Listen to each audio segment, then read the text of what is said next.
সুবল সুবল সুবল, যার বদন থেকে সর্বক্ষণ সুবল মানে সুন্দর বল। সুন্দর বল কোনটা? জগতে যদি একটা বল থাকে সেটা হলো কৃষ্ণ নামের বুলি। তাহলে কৃষ্ণ নামের বলি। আর এক সুবলকে, এই সুবল ত্রেতা যুগের তরণী সেন। সুবল ত্রেতা যুগের তরণী সেন। মায়েরা ভালো করে শুনবেন, ত্রেতা যুগের তরণী সেন কেন সুবল হলো? এত সৌভাগ্যের কথা কিসের? একেবারে প্রিয় সখা। আগে ভগবানকে দিতে হবে। আপনিও হতে পারেন, আপনার দেওয়াটা, দান করাটা। একটা কথা মনে রাখবেন, ভগবানকে যে যেমন ভাবে দেবেন, ভাব দেবে, ভক্তি দেবে, প্রেম দেবে, ভগবানের জন্য মালা গেতে ভগবানের গলায় দেবে, ভগবান বললেন তাকে আমি নিত্যিতে মানে পাল্লায় মেপে মেপে ঋণ শোধ করব। আর একটা কথা মনে রাখবেন, এই জগতে মানুষ কোনোদিন মানুষকে ভালোবাসে না মা। ভালোবাসে বাবা? ভালোবাসে? মানুষ কোনোদিন মানুষকে ভালোবাসে না। তাহলে এ ভালোবাসা কিসের মা? বলে মানুষ কখনো ভালোবাসে না মানুষকে, আত্মা আত্মাকে ভালোবাসে। দেহের ভিতর আত্মা আছে, ভালোবাসা আছে। আত্মা চলে যাবে, ভালোবাসা চলে যাবে। বিষয়টা লক্ষ্য করুন। একজন গ্রামের লোক মারা গেল, চারজন ঘাড়ে করে শ্মশানে ঘাটে নিয়ে যায়। পেছন থেকে বলে বলো হরি হরি বল হরি, বলো হরি হরি বল হরি, বলো হরি হরি বল হরি। এখন খাটিয়াতে ঘাট দেয় কজন মা? এই পাঁচজন। এ বলে নাকি পাঁচজন, চারজনে ঘাড়ে দেয়।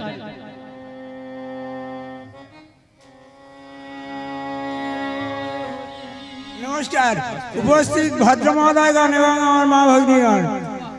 কুলতলি থানার অন্তর্গত ঈশ্বরচন্দ্র ঈশ্বর জিতেন চন্দ্র হালদারের মধ্যম পুত্র দাদার ঘরে সন্তুষ্ট হইয়া সামান্য 10 টাকা উপহার দিলাম।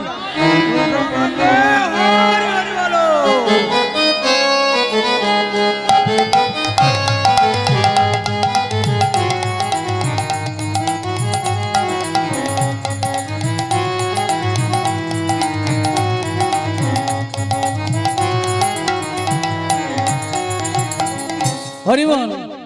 বাবা 10 টাকা দিয়েছেন, কিন্তু অনেকের ব্যথা হচ্ছে কিছু বলায়, তাই তো? মায়েদের বলছে টাকা যারা দেবেন চুপি চুপি দিয়ে যাবেন, আমি না করব না, মানে অত দূর থেকে এসে টাকার জন্য এটা ছেড়ে যাব না। তবে টাকাটা যারা দেবেন আপনাদের কাছে বিনীত নিবেদন, টাকা গুছিয়ে রাখুন, লীলা হয়ে যাবে, শেষে আমি আপনাদের কাছে আঁচল পাতবো, যার দেওয়ার তখন দিয়ে দেবেন, কেমন? এখন দয়া করে আসবেন না, তাতে রসক্য ভক্তের একটু ব্যাঘাত ঘটে হরি কথা। যাই হোক, আমি যে কথা বলতে চাইছিলাম, ভগবানকে আপনি এতটুকু দেবেন। চারজনে ঘাড়ে করে যখন শ্মশানে ঘাটে নিয়ে যায়, আর পেছন থেকে কি বলে? বলো হরি হরি বল হরি, বলো হরি বল হরি, বলো হরি হরি বল হরি। এখন সময় বলে বলো হরি হরি বল। আর যখন বলা হয় সে যেন খাটিয়া থেকে মাথা নাড়ে, আর মাথা নেড়ে বলতে চায় তোমরা হরি বলতে বললে কি হবে? আমার যখন সময় ছিল তখন বলি না, যখন করার সময় ছিল তখন করি না, যখন তীর্থে যাওয়ার সময় ছিল তখন যাই না।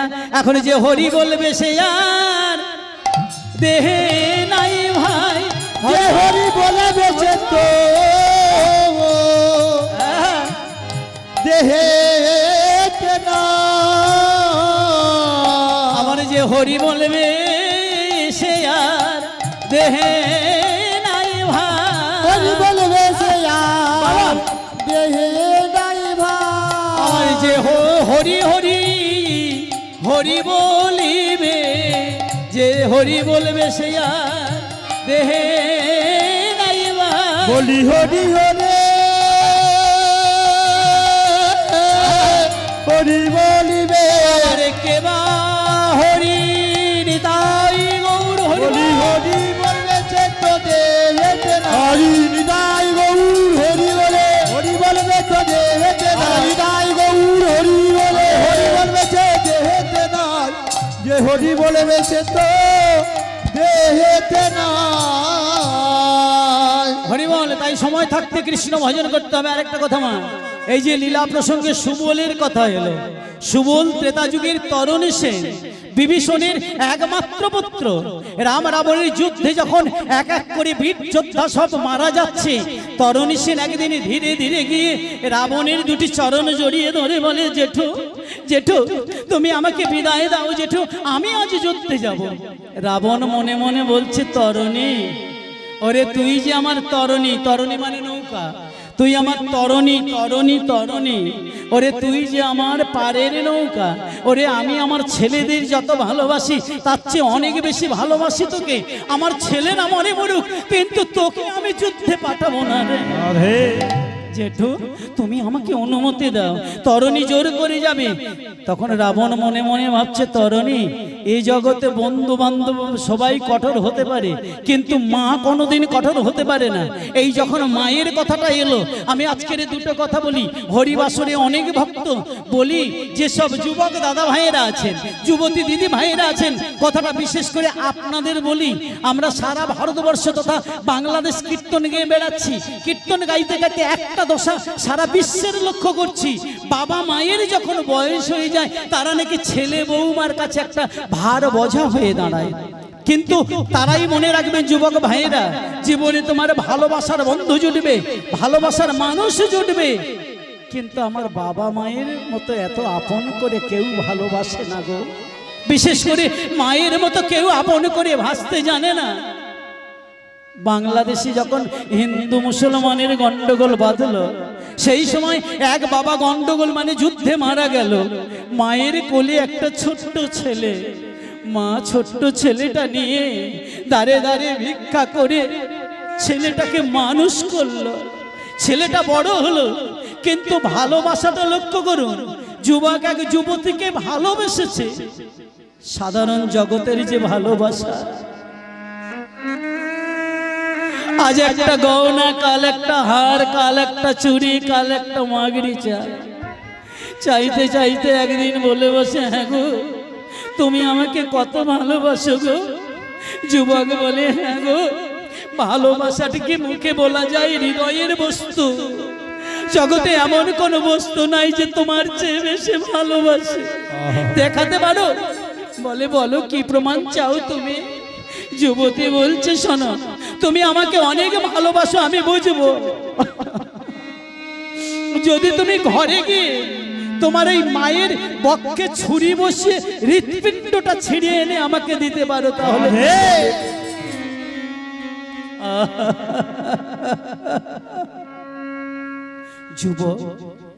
যুবতীর প্রেমের ঋণ শোধ করতে সন্তর্পণে একটা ধারালো ছুরি নিয়ে মায়ের ঘরে ঢুকেছে। মা বলে, খোকারে, সারাদিন পরে ঘরে এলি, মনে হয় তোর মুখে কোনো দানা পড়ে নাই, তোর চাঁদ বদনটা শুকিয়েছে, আয় বাবা ঘরে আয়, কিছু খাবি? একটা কথা বলে গেলে চলবে না, এ জগতে বউ চায় গাঁটের তন, আর আমার মা চায় পেটের তন। আমি অনেক দিন পরে গানে করে বাড়ি গেলে আমার বউ বলে, হ্যাঁ গো, কটা রাসলীলা করলে, কটা শাড়ি আনলে? আর আমার মা বলে, খোকা, অনেক দিন পরে ঘরে এসেছিস, ভালো খেয়েছিলি, ভালো থেকেছিলি তো? এই হলো আমার মা। তাই মা বলে, খোকা, সারাদিন পরে ঘরে এলি, তোর চাঁদ বদন শুকিয়েছে, আয় বাবা। ছেলেটা মাকে খুশি করবার জন্য দুটি দানা মুখে দিয়ে ঘরে গিয়ে শুয়ে পড়ল। আর সারাদিন পরে ছেলেটাকে খাইয়েছে, এই আনন্দে মাও নিজের ঘরে গিয়ে ঘুমিয়ে পড়ল। কিন্তু ছেলেটার ঘুম নাই, নিজের ঘরের থেকে আস্তে আস্তে মায়ের ঘরে ঢুকে ধারালো ছুরিটা নিয়ে মায়ের বক্ষের ধারে দিয়ে বলে, মা, মা গো, তুমি আমার অনেক ভালোবেসেছো, আজ সেই ভালোবাসার প্রতিদান দেব মা। এই বলে ধারালো ছুরিটা নিয়ে সজোরে মায়ের বক্ষে, মায়ের বক্ষটা কেটে গিয়ে ধর করে রক্ত ঝরল। ছেলেটা মায়ের বক্ষ পালা করে হৃৎপিণ্ডটা নিয়ে ছুটতে ছুটতে যুবতীর কাছে গিয়ে বললে, ওগো আমার ভালোবাসা, তোমার ভালোবাসার প্রতিদান দিতে গিয়ে আমি যে আমার মায়ের হৃৎপিণ্ডটা। কিন্তু মা, যুবকের এরূপ আচরণ দেখে যুবতীটা চিৎকার করে উঠে বললে, বেরিয়ে যাও, বেরিয়ে যাও তুমি আমার ঘরের থেকে। ওগো আমার ভালোবাসা, তোমার কাছে একটা জিজ্ঞাসা, যে মায়ের এক ফোঁটা দুধের ঋণ জগতে কেউ শোধ করতে পারে না, যে মা তোমার প্রচ্ছাপ করে কাঁটাতে শুয়ে তোমার বক্ষের মাঝে রাখে, সেই মাকে একটু সেবা না করে তার বক্ষে ছুরি বসিয়ে আমার মতো নশ্বর দেহের ভালোবাসায় মুক্ত হয়ে প্রতিদানে দিতে এলে, যেদিন তোমার আমার ভালোবাসার বিচ্ছেদ ঘটবে সেদিন যে তুমি আমার ছুরি বুকে ছুরি বসবে না, তার কি কোনো প্রমাণ আছে? বেরিয়ে যাও, বেরিয়ে যাও তুমি আমার ঘর থেকে। যুবতীর কথায় যুবকের চৈতন্য ফিরল। মা, মা গো, আমি তোমাকে চিনতে পারিনি মা। এই বলে ছুটতে ছুটতে মায়ের ঘরে ঢুকতে যাবে, চৌকাঠে পা বেঁধে আছাড় খেয়ে ছেলেটা পড়ে গেল। আর ছেলেটার হাতে ছিল রক্তমাখা হৃৎপিণ্ড, মাটিতে গড়িয়ে গেল। আর সেই হৃৎপিণ্ড থেকে একটা ধ্বনি বেরিয়ে এলো, খোকা, খোকা রে, ওরে আমাকে মেরেছিস, ভালো করেছিস, কিন্তু তুই যে মাটিতে পড়ে গেলি তোর মুখে এতটুকু ব্যথা লাগেনি তো বাবা। এই হলো মায়ের ভালোবাসা। তাই যুবক দাদা ভাই, জীবনে সব ভালোবাসাকে উপেক্ষা করো, যেন মায়ের ভালোবাসাকে কখনো উপেক্ষা করো না। তাই রাবণ বলতে চাইছে, শোন, ওরে তোর বাবা বিরোধিতা করতে পারে কিন্তু তোর মা কখনো বিদায় দিতে পারে না।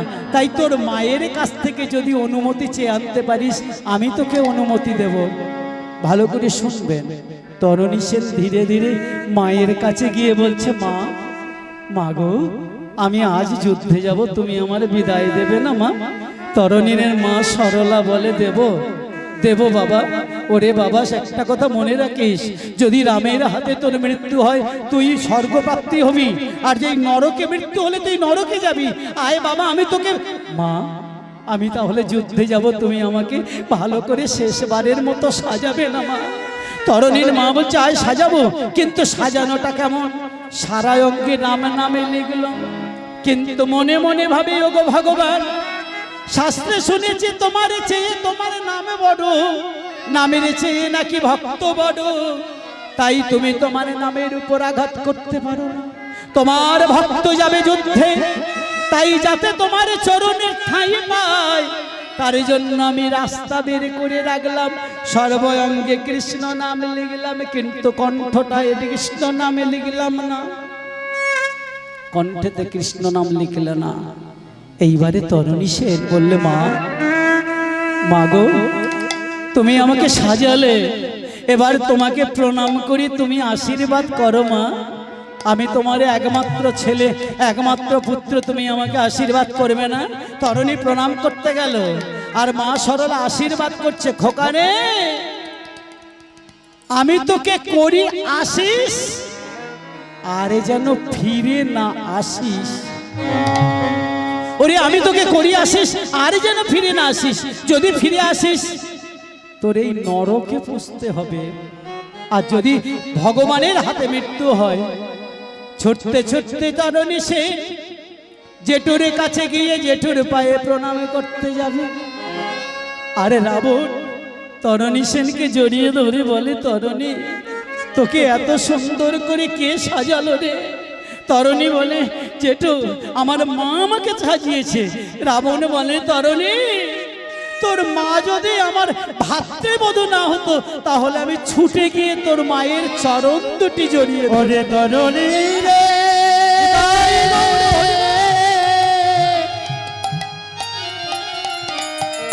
ওরে তরণী রে,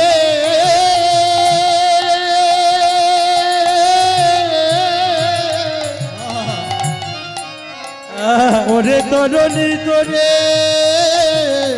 তোরে বলি, ওরে তরণী রে,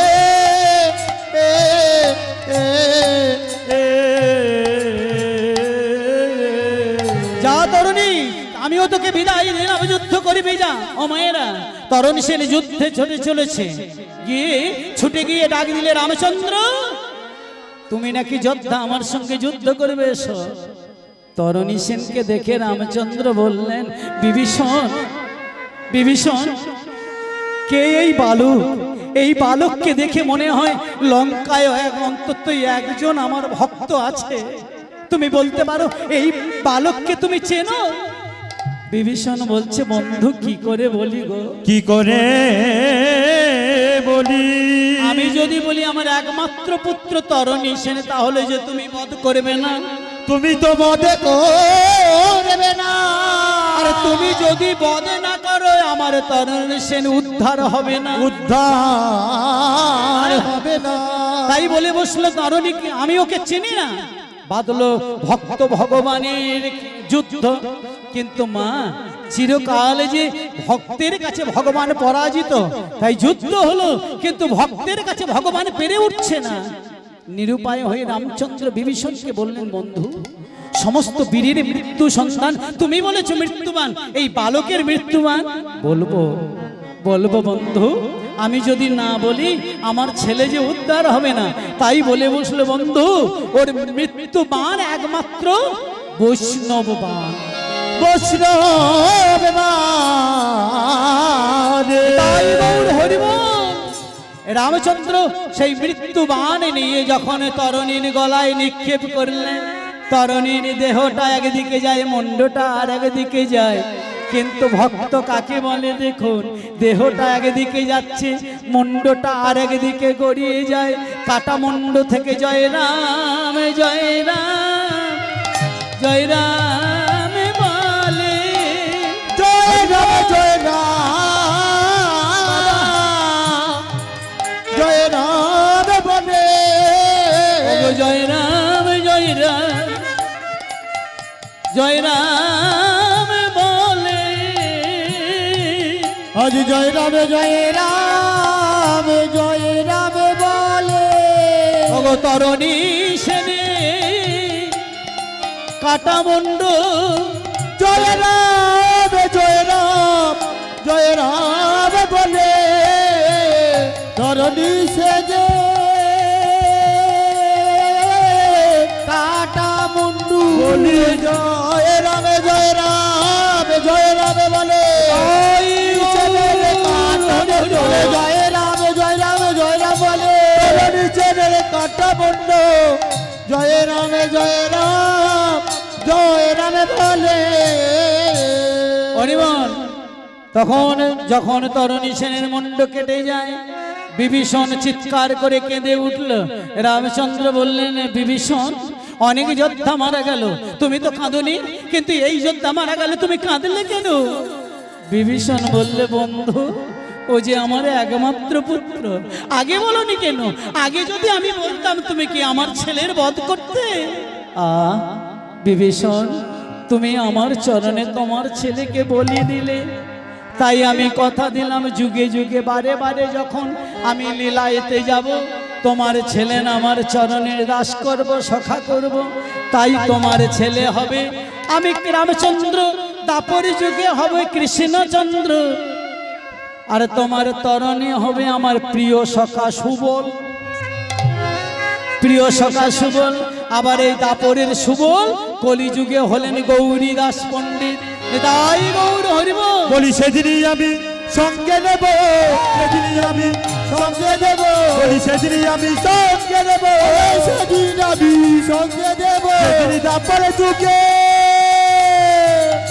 সুপারে চোখা হবে, সেদিন আমি সঙ্গে দেব, সেদিনই তারপরে যুগে সুপার, বলি সেদিনই আমি সঙ্গে, তারপরে যুগে সুপারে হবে, বলে সেদিন আমি সঙ্গে দেব, সেদিনই আমি সঙ্গে নেব, সেদিনই আমি সঙ্গে নেব, সেদিন আমি সঙ্গে দেব।